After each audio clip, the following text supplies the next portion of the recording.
I'm Oral Hershiser, and I am on Blue Review.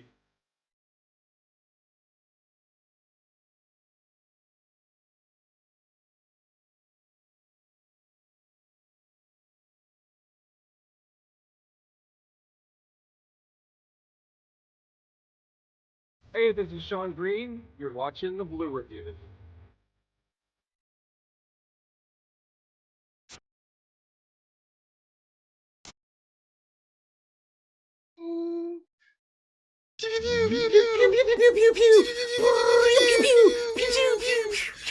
Yeah.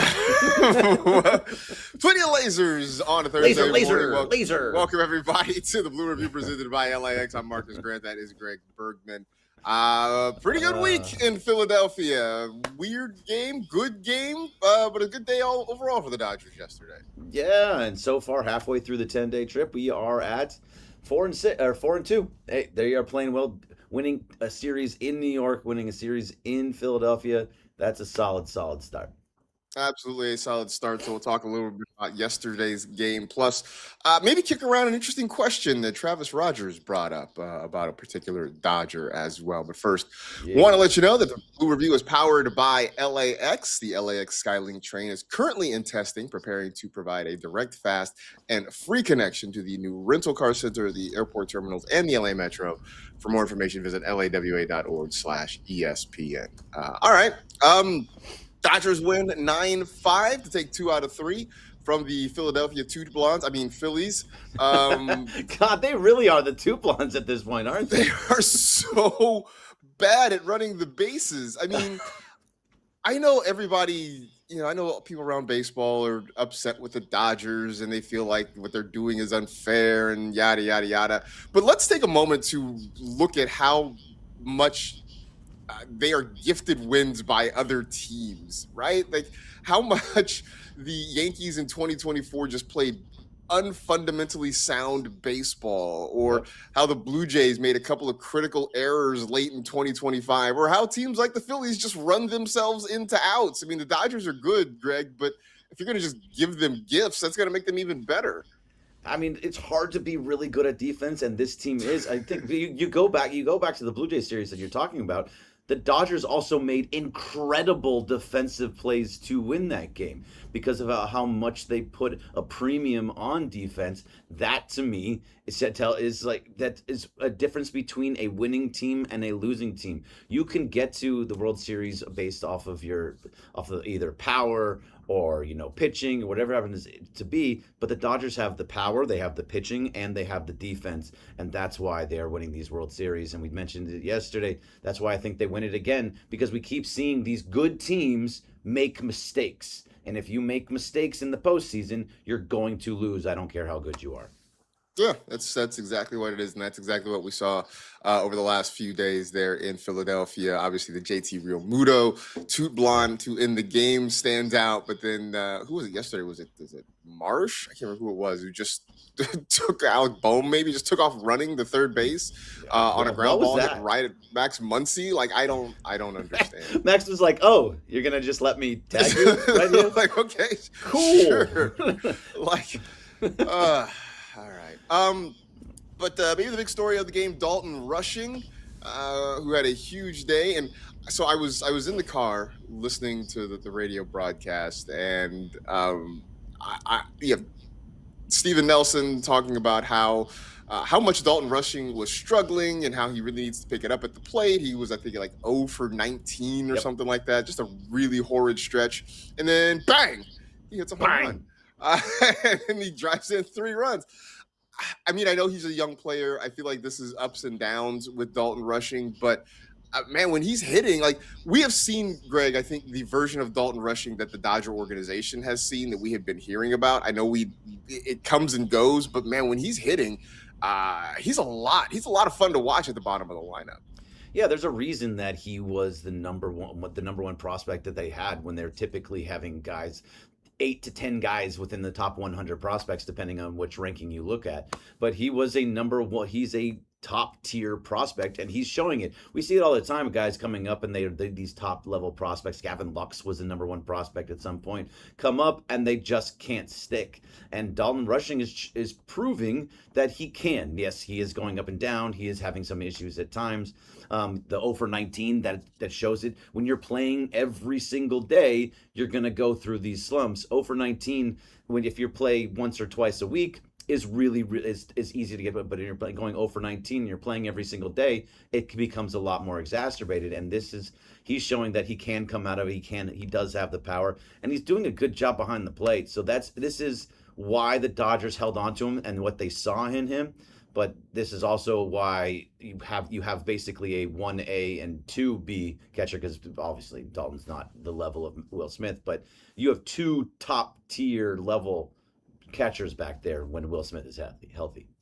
Yeah, so it was a full night for Dalton Rushing. 2 hits, including the home run, 3 runs batted in, a run scored, and 1 John Boy video. I don't know if you saw the latest Dalton Rushing John Boy video. No, I missed it. Here's the thing. I only saw it because I saw a social post from Steven Nelson just sort of shaking his head at the fact that now John Boy is kind of trying to always make something out of seemingly nothing.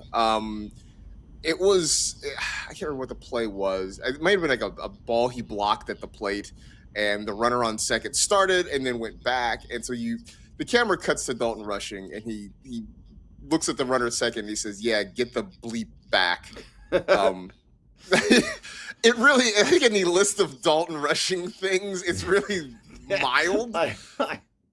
It's really, really mild, but John Boyd has decided that they are going to make a meal out of anything that Dalton Rushing does. Dalton has said, he's like, I don't look at social media, but I know John Boy's making a fortune off of me or something along those lines. Yeah. He said it like a week or 2 ago, and John Boy's like, fine, I'll just keep doing this. Keep going.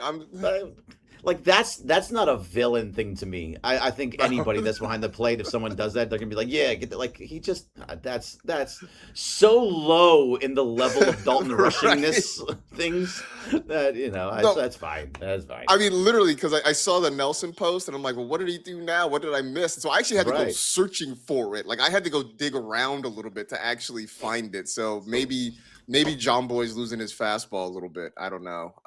We'll see about that. But anyway, good night for Dalton Rushing. Really good night for Tommy Edman as well. Yeah.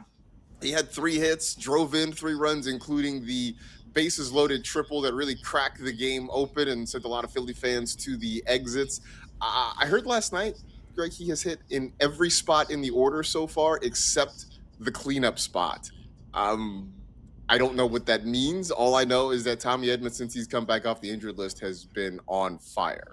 Is that right? Has he really done? I mean, he hasn't been off the injured list that long. You're telling me he's hit in 8 of 9 spots in he's this hit in 8 of the 9 spots in the order. What does he have, like 50 at bats? That's amazing to me. Oh my goodness, I need to look this up. But yeah, look, Tommy Edman is somebody like. And I saw, who was it? I think it was Chad Moriyama that put it out yesterday, and he's totally right. It's like, thank you, Tommy Edman, for sparing us from the Alex Freeland versus Hae-Sung Kim argument. Like that's amazing. For us to not have this argument going all the way back to Katie Wu saying we're discussing and worrying about a backup second baseman, as is a platoon second baseman. It's nice to have Tommy Edman. It's nice to have Tommy Edman on 2 clean ankles as well. And so he's showing you it's the reason why we've always wanted him to be healthy. And he's looked great ever since. And I love the fact that he can play in every single spot in the lineup. Maybe he can get a cleanup spot today. Someone gets a day off, or tomorrow, because they don't play today. But, Yes, that's right. They're off today. So he's played 28 games. He has had... how many at-bats? 86 official at-bats, and he has hit in every spot in the order except the cleanup spot. By the way, sorry, I know we're still going on this, but he has a 1.5 WAR in those 86 at-bats. Wild. That's crazy. That's wild. He has 2 home runs. He's batting 360. Like his OPS is 974. The guy, like when healthy, this guy is phenomenal. I mean, he's Now, hitting over 400 with runners in scoring position. It's everything. yeah, it's small sample size, but like this is why the dude was the NLCS MVP. Like, give me healthy Tommy Edman every single day of the week. Yeah, for sure. The last thing for me, at least, about this game yesterday, Yeah. Eric Lauer continues to Eric Lauer. I was talking about it. Yes, it's so funny. You know, he gives up the home run. He gives up a 2-run homer in the first inning. And at first I saw it. I was kind of like, and then I was like, oh, well, you know, this is typical Eric Lauer. Like, he's going to do this, and then he's going to lock in the rest of the day, and it's going to be fine. And pretty much that's what happened. He goes 5 1/3. He gives up 3 runs on 4 hits, strikes out 5, gets a win, is still undefeated with a Dodger. What did I see? I saw it. Somebody actually put it in the chat. BMW 128 Racer saying Eric Lauer 4-0 with a 3.35 ERA since he joined the Dodgers. Again, this will play from a guy that originally you thought was just going to come in here and take a few turns and eat a few innings. Now he takes the ball, and every time he's on the mound, Greg, you feel like you've got a chance to win, which is not a thing I thought I'd be saying about Eric Lauer. No, I expected Eric Lauer to go 3 innings every single time. I thought it was basically a glorified bullpen game when he was going to have somebody behind him piggybacking off of him. It's amazing what he has done. And you're right. So he gives up he gets like back-to-back hits in the first inning, one of them a home run, he's down 2-0. And then nothing until the 5th inning when he gives up the home run. And really, that home run that he gave up to, was it De La Cruz? Should have been caught, and we can get into that in a second. But the fact is, like, then he even still pitched into the 6th inning, where I thought, are they going to let him get his quality start just because they want him to get the stat of the quality start? But obviously he didn't get it. But everything that he has done as a Dodger has been phenomenal. And not only will he, whether he gets traded, whether he doesn't get traded for prospect or whatever happens to be, he's going to get himself a contract. Whether it's here in LA next year or if it's somewhere else, he's going to get himself a major league contract and extend his career based off what he's doing in it as a Dodger right now. And that's incredible to say. It's also going to tell all these other pitchers that you go to the Dodgers, they'll fix you, and they'll get you a contract on another team, which is wild. Absolutely wild. I mean, again, he was a guy that the Blue Jays really were just trying to unload. The Dodgers like, hey, we need another arm. Let's see what we can do. Let's see if we can fix this guy. And they have absolutely fixed him. And to your point, there will be takers for Eric Lauer whenever the time comes that he is no longer a Dodger, whether it's, I don't know, after this year, sometime in the future, who knows, but we will see. But Eric Lauer has been absolutely fantastic. He gave up that home run to Brian De La Cruz on a ball that it looked like Andy Pages probably should have had. It looked like he just kind of got turned around. I think in his defense, I would say I think the ball was sort of drifting, that it kind of started to drift a little bit toward right center field. But Pages got to the wall and kind of looked a little confused. And I think it even tipped off his glove and just snuck over the fence. Probably could have caught that. In the end, it ends up not mattering. What has mattered, Greg, though, is Max Muncy's defense over at third base. Made another sparkling play there yesterday. The defense we have seen from Max Muncy over the last couple of years has really, really improved.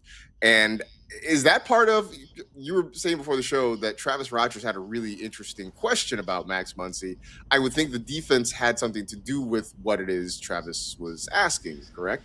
So Travis asked me on DeMarco and Travis yesterday, is Max Muncy the best Dodger signing for no money? And I thought about it. I'm like, okay, that's a crazy thing to say, best Dodger signing in general. And then I was like, oh, wait, but for the no money part, yeah. And then I started thinking about, like, Justin Turner was the only one that really came to mind. I mean, Chris Taylor was for no money. There's other guys as well. But Justin Turner was the heart and soul of the team.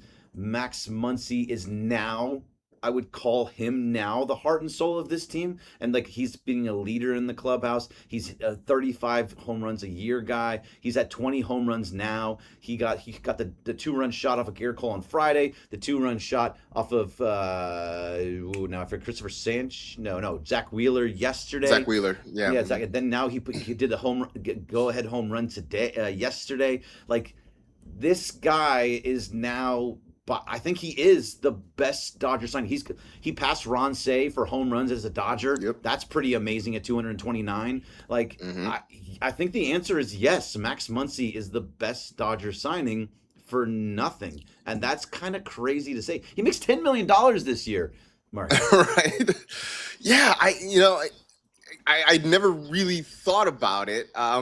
The thing I did think, though, is when he is done as a Dodger in his time as a Dodger, like, I know making it to the Ring of Honor is a tough thing. I don't know that Max Muncy does that, but he really will go down in history as one of the all-time great Dodgers, right? I mean, you mentioned he passed Ron Say. I mean, the only person ahead of him in terms of LA Dodger home runs is Eric Karros.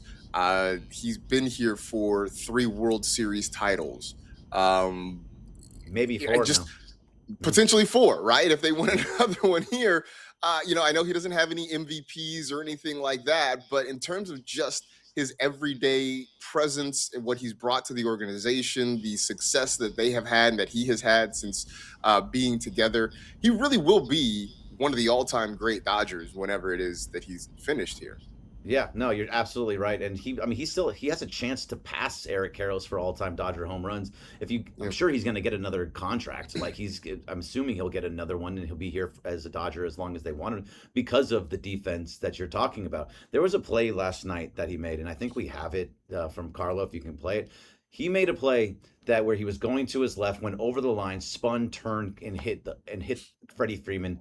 That should have been a double. And he made an incredible play. Those types of things, 2 years ago, he doesn't make that play. He's not even close to making that play. No, that play ball's down the line. Yeah, that ball's down the line to double, and it's starting to change the game. It's a 2-1 game. It's only 1 out. You have a runner on second, and then things start to happen. Instead, there's 2 outs, and you're saving Eric Lauer behind you. Max Muncy has completely changed himself as a defender. He's always had the power, but now he has changed himself. I trust him at third base to make a great play, and not just the right play, a great play at the same time. So those are the types of things that you're talking about. And when you're talking about the Ring of Honor, Eric Karros is not in the Ring of Honor. Because of the Dodgers' history, you're only going to put in people that have made the Hall of Fame or something out of control happened. Fernando Valenzuela passing away, he changed baseball in Los Angeles. He deserved to be in it. Jim Gilliam died young. Nobody else is in there unless you're a Hall of Famer. He's not going to be a Hall of Famer, but he's the number 13 is not being retired is basically what I'm getting at. Unfortunately. Yeah, it's probably not, but it is going to be here's we're going to talk about Max Muncy, I think, the way people talk about Say and Garvey and Lopes and all these other guys who, while they may not be in the Ring of Honor, they may not have their number up there, they are still considered among the all-time of the franchise. And I think that's where we're going to be with Max Muncy. But it's amazing. And I think to your point, 2-3 years ago, he was not this level of defender. And so I'm going to kind of come full circle back to us pointing and laughing and giggling about Trey Turner and the fact that he's as an old coach said to me once, you're like Michael Jackson out there, 1 glove for no apparent reason. That's Trey Turner defensively. That's so good. That all these years, Turner has never done anything to make himself a better defender, while Max Muncy has worked really hard to become the defender that he is, to go along with the bat and the offense that he has had. So, it can be done, folks. If you can make yourself better, if you just have the want to, and that's why it would frustrate me. It's why it frustrated me when Trey Turner was a Dodger. It's why it would frustrate me if I were a Phillies fan. That sure you do provide offense, but man, you're a black hole out there at shortstop. And so shout out to Muncy for being that guy. So were you channeling your inner rookie of the year? You're saying the want to, because remember on Gary, you have to deal from the have to. There's two halves. The have to. Yes. That's very much what that felt like. That's kind of what that was. I didn't realize it, but yeah, that's kind of what that was. How I have a poll from rookie of the year, I have no idea. You know what? Yes. That's why you should watch the Blue Review powered by LAX, because you never know what's going to happen. If you're gonna get a rookie of the year. So last few minutes before we are done, the Dodgers are off today, so they are now 6 games into this post All-Star break stretch that we talked about before the season. We talked about it a little bit, maybe about a month or so ago. That before the year, this stretch looked like it would be brutal, right? They would have the Yankees, they'd go to the Phillies. At the time when we were talking about this in like March, we didn't realize that the Mets were going to be a dumpster fire. They go to the Mets. I don't think we have that kind of time. Like the Mets, the Mariners, who haven't been great but have been better since the start of the season. So here's the flip. The Red Sox at the beginning of the year looked like they were going to be bad. Now they're apparently damn near unbeatable. Then it's the Cubs. So it's a stretch that on paper was going to be really difficult. Maybe it hasn't turned out to be as tough as we thought it would be. But either way, you started the show by mentioning they're 4-2. So it's off to as good a start as I think you could have imagined going through this stretch right now, which just reminds me that this team seems to always show up whenever things seem to be their toughest.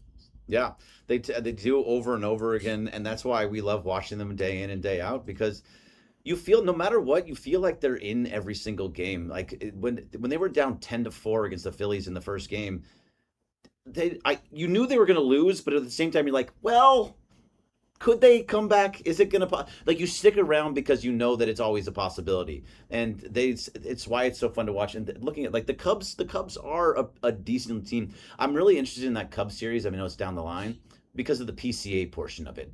It's here in LA, or is it in Chicago? It is in Chicago. It's in Chicago, yeah. But I wish it was in LA so they could just boo the hell out of him. But the only true conversation for MVP in the National League over Shohei is PCA. And so maybe Schwarber, but if PCA is the guy that they're going to be looking at, and so that is going to come to a head between those two and there. But yeah, like looking at it, the Mets are just an absolute mess. There's every single day I look on TikTok before I go to sleep, and there's always one video of a misplay in the outfield from the Mets. Every single day without fail. It's the most amazing thing. The amazing Mets with amazing defensive issues. I do think whenever the CBA happens and the owners start talking about salary caps and limiting payrolls and talking about competitive balance, I think every single player should stand up and say, "Gentlemen, I present the New York Mets." Hey, look, man, they spent all the money in the world and they are terrible. They're 43-60.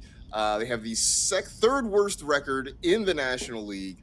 And they spent the GDP of a small island nation to get that record. So maybe spending money isn't the be-all, end-all in terms of winning. But also go a little bit step further. In the World Series last year was against the Toronto Blue Jays, and they took it to the last second possible to lose in the World Series, and they paid like the 4th or 5th highest in all of baseball. They're in last place. They went on spent on Dylan Cease, who was has been amazing this year. They're in last place in the AL East. Just because you spend money doesn't mean you win. And usually it's actually the opposite. Spend money and lose. Yeah, ask Artie Moreno how that's been working out for him down there in Anaheim. All right, Dodgers are off today. They are getting ready for a 3-game set in Queens against the Mets coming up over the weekend. Doesn't look like we're going to see Edwin Diaz this weekend, but very good chance that he will be available for the next homestand coming up early next week. So we look forward to that. Kike Hernandez could also be back for the homestand next week as well. So guys starting to get healthy. That is a positive thing for sure. All right. Stick around. The Sedano and Cat Morning Extravaganza coming up right after us. Thanks to everybody in the chat for hanging out. Thanks to Carlo for production assistance. But that we'll do it for this edition of the Blue Review presented by LAX. For Greg, I am Marcus. We'll be back here tomorrow, 6:30 to 6:55 here on the ESPN LA YouTube channel. See ya. Deal from the have to.